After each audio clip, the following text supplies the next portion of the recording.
What's going on, guys? Welcome back to the channel. As promised, today I'm going to be doing a first start video on the 1973 Z28 Camaro, as well as decoding the VIN, since a couple of you guys did not believe me about this being a Z28. So I'll be going over all that stuff and addressing a bunch of other comments that were in the last video. So let's get started right now. Alright, let's decode this VIN number first. I taped off the last 6 digits because I don't know what kind of information you guys out there can use illicitly for this sort of stuff, so I just felt comfortable doing the first couple digits that decode the VIN, and that's basically all you guys need to know. So step 1, the first digit stands for 1. That is General Motors. Q is for Camaro, specifically 72 to 79. The next number, 2 digits, are 87, and that stands for the Sport Coupe Camaro. T, engine code, stands for the Z engine option, which is the 245 horsepower, 350 cubic inch motor / engine, depending on what you guys prefer. 3 stands for the year 1973, and N stands for Norwood, which is built in Norwood, Ohio. So next step after that, let's now move on to the trim tag underneath the engine here. I will be putting a picture up. Let me show you guys that it's actually here, so you don't believe that I just took this picture from somewhere. So here is that, but I'll be putting a picture up now. So starting with the top left hand corner on the trim tag, ST stands for 73. That is the model year. Going from left to right in the same top row, there is a 1FQ87N. That stands for 1 for GM, F for Camaro, Q as in Sport Coupe. 87 stands for hardtop, and stands for Norwood, Ohio again. Going to one more spot over to the right.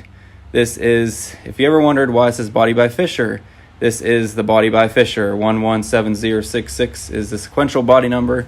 It does not match the VIN number. So anyone that is going to say, well, it doesn't match the VIN number, it doesn't match the VIN number. So that is correct. It's meant to not match the VIN number. And then moving down to the one right under that, 68 stands for the paint code dark brown. That is correct. This car is repainted, like I stated in the old video, if you guys didn't catch that. Had a bunch of comments saying it was repainted. Yes, it was repainted. 80s / early 90s paint job. Going over to the left again, on the second row, it is A51, which stands for bucket seats. Now, this one, I want to reiterate here, the trim code for the interior trim code is 778. This stands for saddle vinyl. Going one down underneath for the build date, it is 04, which stands for April. C after that stands for 3rd week of the month. Going over to the right, we see on the 3rd row, on the bottom on the right, we see Z28. What does that mean? It's the exterior trim code, Z28. YF8 is for the black stripes option with that. So after all that, hopefully you guys believe me that this is just not a base car that has a Z28 emblem on here. You guys can see 59,803 miles is what it's showing on the odometer. I am going to be pulling these seats because a couple of you were asking me about getting underneath the seats and doing the carpet as well. So yeah, this was just a quick, I don't want to sit in the car with mold in it sort of deal, but I also did a good job on the way and didn't skimp too much. So I'm going to be pulling these seats up, cleaning the carpet, and then putting what's called an ozone generator in the car after I put everything back together and clean it further. Anything that I did not get with the rag, with the vinegar, it will be killed with the ozone generator when I get to that point. I am finishing the rewiring of everything for where the critters got into. They chewed a bunch of stuff. There was an opossum living down here in this area that I had to rewire for the whole headlights. I am getting different grounds, better grounds, and new positive connectors because they did chew into this a little bit as well, and it's kind of dangerous. So I'll be getting all that. I'm waiting on a bunch of parts. The radiator actually had a hole in it, so I took that out, waiting on a water pump, timing chain to do a little bit of a tune-up there, and a couple gaskets to reseal everything. I did rebuild the carburetor. This is not the stock carburetor on here. The Quadrajet was the original factory carburetor in 73. This is a Holley double pumper, which is actually more desirable in my opinion. So I'm leaving this on. I rebuilt this. I'll show you in the video as well here. Carrying on, these wheels I took off my 61 Corvette that I had in the other garage, which I'll introduce at a later time. But yeah, one of you guys were actually right. This is a very old tire on here. This came off the 61 frame that I was restoring, and then these old ones just came off the 77 Corvette that I have. This is just to get me through to pull this car out of where it came from, because it was obviously, the tires were completely shot. Here are the Z28 wheels I'm working on restoring. Got these all stripped. We'll be cleaning the surface rust off of that too in a later video, and then painting it as close as the factory original color can be. I do have tires for it. Cooper Cobra tires that I ordered. So they've been sitting here. Had these tires before I even got the car back in this garage. Another thing, these bumperettes I am going to take off. I'm glad that I looked this up, because they do not make these. So I was originally just gonna, because they're seized, all the bolts, I already tried to get them off. I thought it was gonna be a quick and easy job. They have 3 different bolts on them. They're seized up, and I was just gonna cut them off, but I was like, hey, maybe I'll look it up the price before I go into doing this and ripping them apart. And I'm glad I did, because they do not make them anymore, and I definitely do not want to damage these. I'll be taking these off eventually, putting these in storage, and saving them if I ever want to put these back on. So the grill, I'm also going to be putting some solution finish on. Just ran out of time between work. But yep, I'll be restoring the grill too. I agree with everyone about the solution finish on that one. For everyone else that doesn't believe this car was sitting this long, I really don't know what to tell you. Just take it for my, take my word for it. I'll throw a picture up of the tires of what it looked like on there.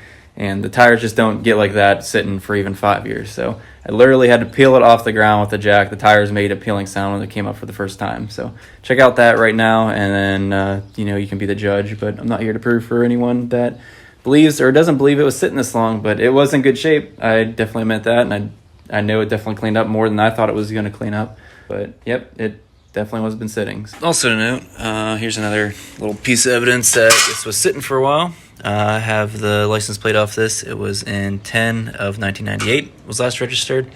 I also have the piece of paperwork and the car to prove this, but I don't want to show you guys that on camera due to giving up any potential information from the previous owner. Also, I tried to get back to every single one of your comments. I got a little bit too much to try to keep responding to things, but I do appreciate the feedback and support of everything.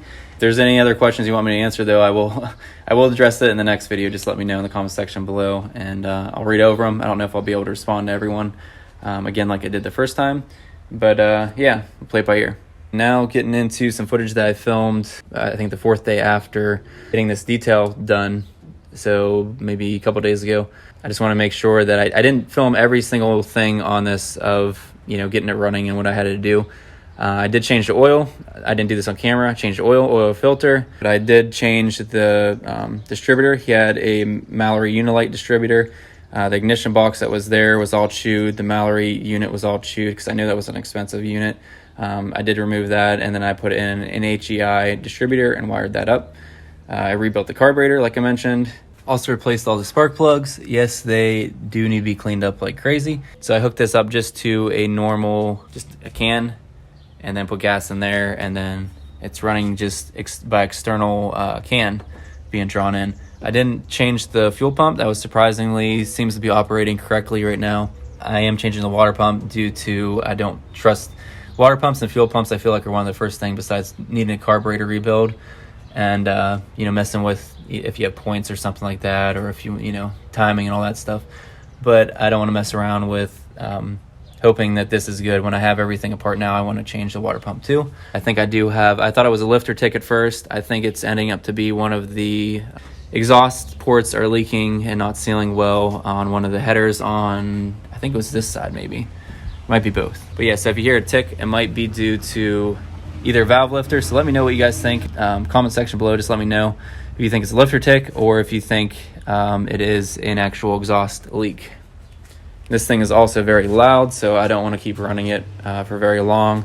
And also, due to not having a cooling system in the car, I didn't want to keep letting it run long as well either until I get that all hooked up together with the radiator and all my parts I'm still waiting to get in. It sounds good, but it needs time still. It needs mixture screws and all that. I need to adjust still. This is strictly just getting this started. So This is going just by ear on everything and adjusting by what I think is necessary on the fly just to get it going. Then another video after this, I will be making sure everything is tuned 100% perfect.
I didn't get it on video, dang it. Are you serious? We'll do it again, that's all. Hey, wait a minute. Car Farm needs the pro to tell them what to do.